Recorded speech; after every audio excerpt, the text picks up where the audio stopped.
Today I want to get into what happens when we try to think beyond neoliberalism.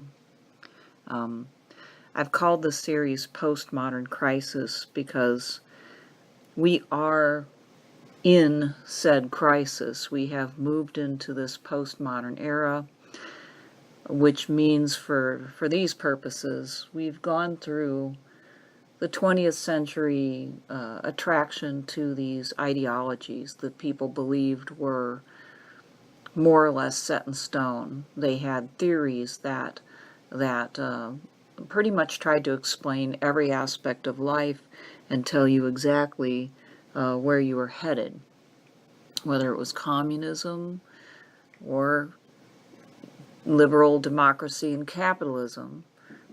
People were told that smart people understood pretty much everything that had happened before in human history and everything that was going to happen, and furthermore that what was going to happen at the end was a system that would satisfy everybody.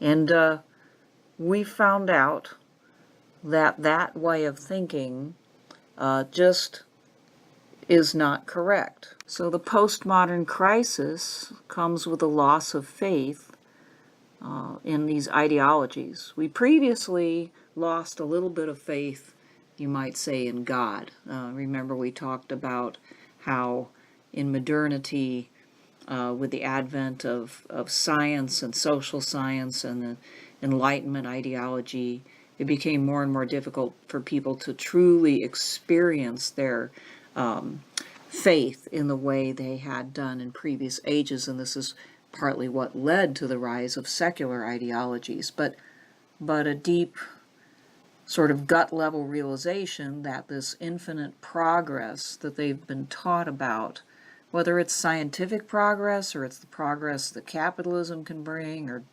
democracy spreading worldwide and making everything better, whatever your version of progress is, there's a growing realization that it's not possible, and to the extent that we've tried to bring about this type of progress, it may not have ultimately been beneficial for a lot of people experiencing it. And that's quite regardless of whether they are on the poor or the wealthy end of that progress. There's prices and costs all the way along. And we intuit now that every advance, economic, scientific, technological, managerial, comes with costs.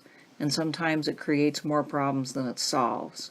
And so we seem to, we understand a bit more now because we've lived through so much of this, that we aren't as smart as we thought we were, or that previous generations thought they were.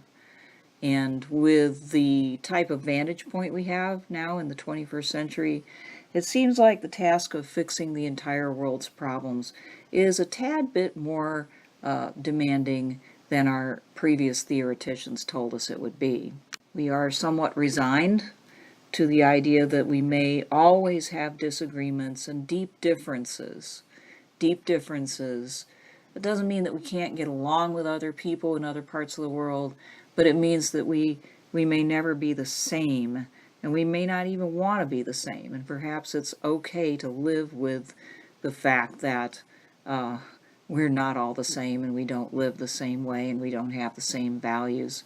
But there's a sense of disappointment and resignation about this, a sort of acceptance, you might say, but maybe not a happy acceptance. But I have to tell you, looking back at all this history and thinking about it from this perspective of Jungianism and, some of the other thinkers that we've talked about, and just taking a look at it from this longer view of history and what's happened, I have to say, isn't it just truly amazing that people ever did have these ideas, that some ideology would give us the answer to everything, and that history was marching forward towards this utopian future in which everything would be fixed. It certainly does sound like a faith. It sounds like a religion, and it's a faith and a religion that's less well grounded than the original version. The original version of religion, and I'm speaking of it generically, is that God exists, God wants certain things of us, the world is set up in a certain way, made by God, involving some kind of natural law or rules to live by, etc. And, that was to a certain extent rejected in modern times.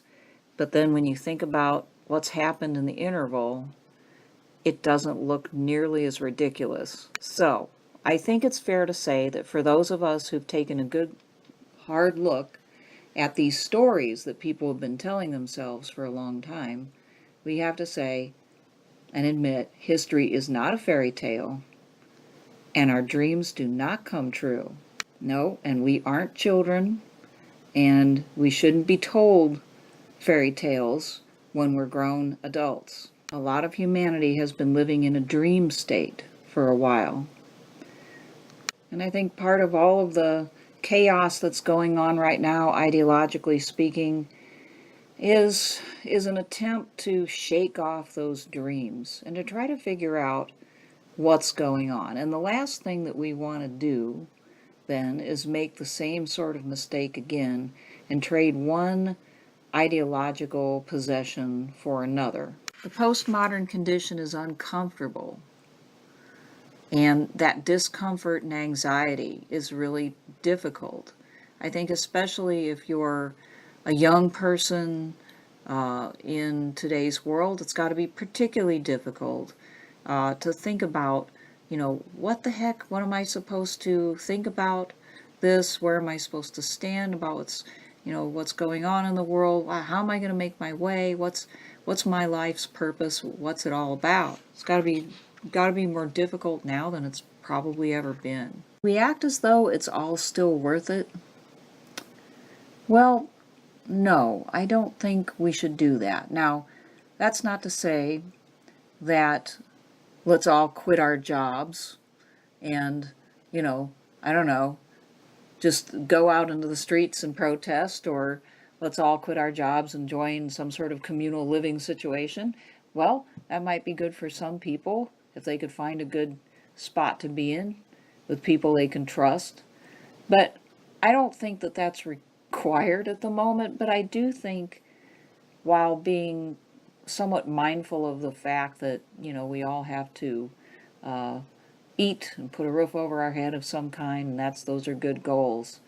I think that we ought to seriously reconsider our priorities, because a lot of the work that we've been doing and a lot of the aspirations that a lot of us have had have been shaped by a system, which we referred to last time as the neoliberal system, that is geared to get people to work very long and very hard, oftentimes to do things that they don't even fully understand, and certainly that don't have any direct value for them, and may even harm the world somehow.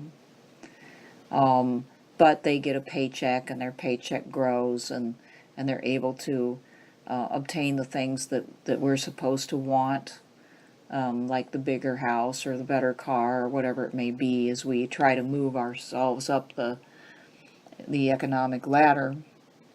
But you only have one life, and when in your gut you begin to think that perhaps all of this work and sacrifice might not be for you or your family, but for some impersonal system, and that at the end of the day you may still not really feel secure, then maybe no. Maybe not act as though it's all still worth it. What happens after ideological possession is, of course, disillusionment. We go from a sort of false faith to a lack of faith. And so our framework disappears, the framework that we've been looking through. You know, if we've seen the world in terms of, oh, I don't know, the fight for spreading democracy worldwide, or, you know, the championing of free market economics, or whatever it may be, when we see that, though, that is a sort of story and not as a accurate reflection of the real world, there's a disillusionment and there's a sort of lostness. But at the same time, as Jung pointed out, when you get, and how can we have relationships that are real and genuine if we are not fully aware of ourselves and others? So what I mean by this is, when we are living an illusion, we see people through the ideological lens, and they become a little less human and a little bit more of a type. And so, in effect, you judge them, you know, that is, you see them through that lens, and through the role where they fit into your ideological system. If you've been an American kind of conservative, of the Tea Party variety, perhaps you may see poor people as pretty problematic. You may see them as more or less responsible for their poverty.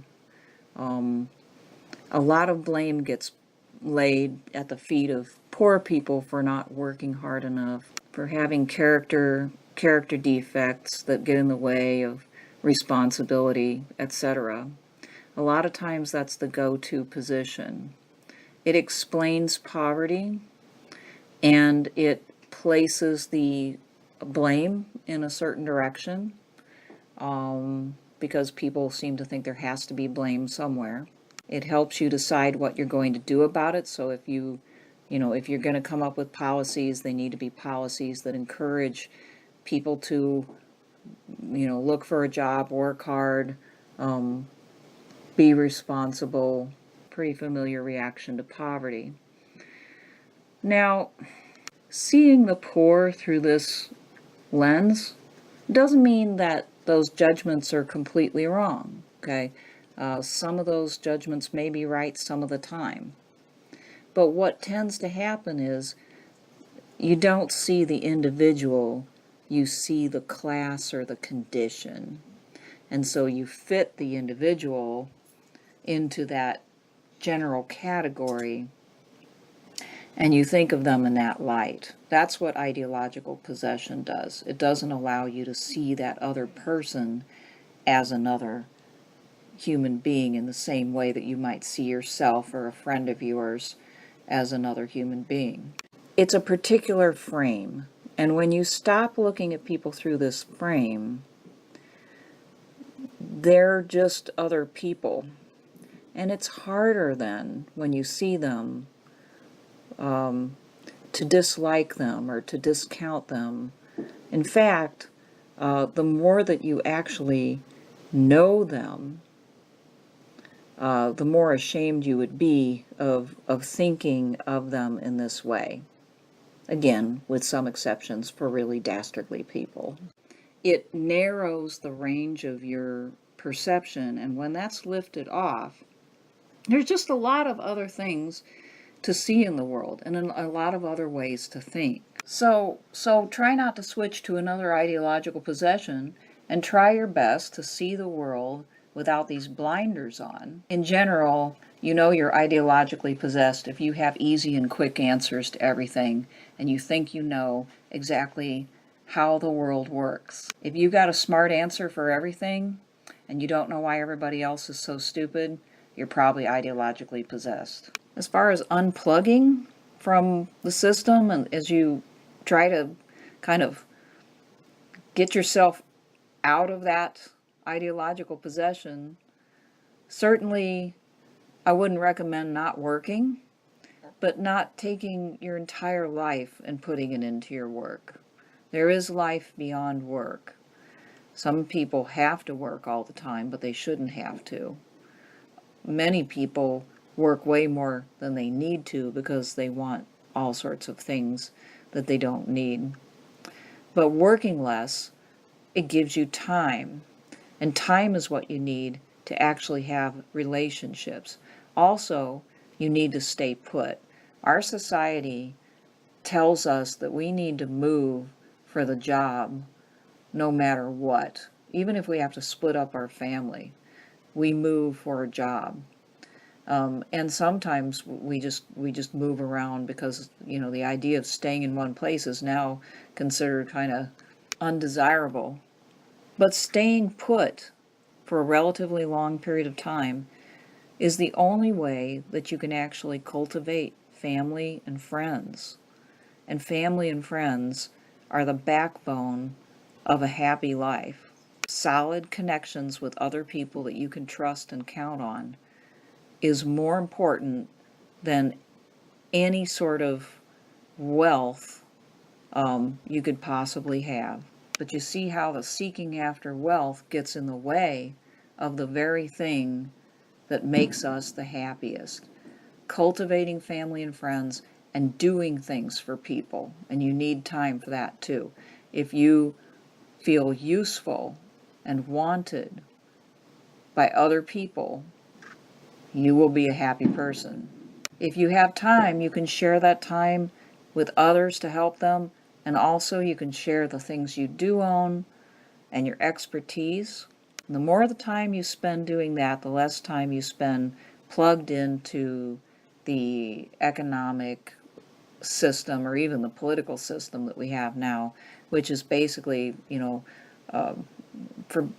basically it's eating up a great deal of people's mental energy and time, actually, when they can at least immediately not affect anything. By all means, pay attention to politics, do what you can, express yourself, vote, and definitely vote, and so on and so forth, but do we need to think about it from sun up to sundown and watch the news constantly? No. Well, you got to think about, who you're giving your time to, and are they worthy of it? CNN and Fox News are not worthy of it. Joining and building strong communities doesn't involve joining an activist group. It doesn't involve committees. If you get asked to join a committee, in my opinion, you should say no, because what you're going to do is sit around a table and talk a lot and not get anything done.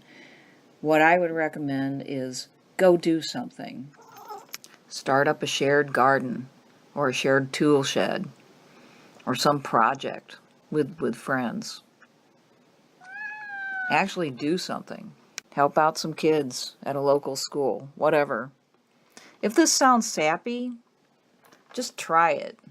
It doesn't feel sappy. As far as your economic activity, try to shop local, because, we've talked about how the globalized economy, with its shifting of workforces and, chasing the almighty dollar wherever it might lead, has been a great disruptor on people's lives. And it would be nice to have a strong local economy, for the sake of independence, and for the sake of strengthening communities. My cat is actually nudging the microphone here, so sorry about that. So I hope this hasn't been too, out of the ordinary, but it's not at all easy to change our habits. And it's quite subversive, actually, to spend more time with human beings than sweating work. And it's quite subversive to decide that you're just going to help other people and do something together to fix something, rather than, yet again, paying for it. This is the stuff that life is made of, and too much of life has been sucked out of people. overall, what I'm talking about is getting past the neoliberal individualism and back towards a more embedded state, which is a more natural state for a human being. Remember a point I made a while back. When we are isolated individuals, we're told that we are strong and free, but we've got no backup. And that makes us rather vulnerable. So the antidote to that is other people.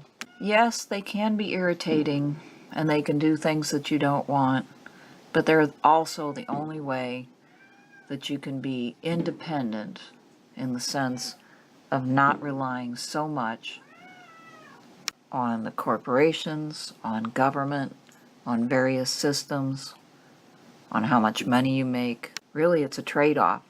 And I think that more and more people are beginning to suspect that the trade they've made is not the right one.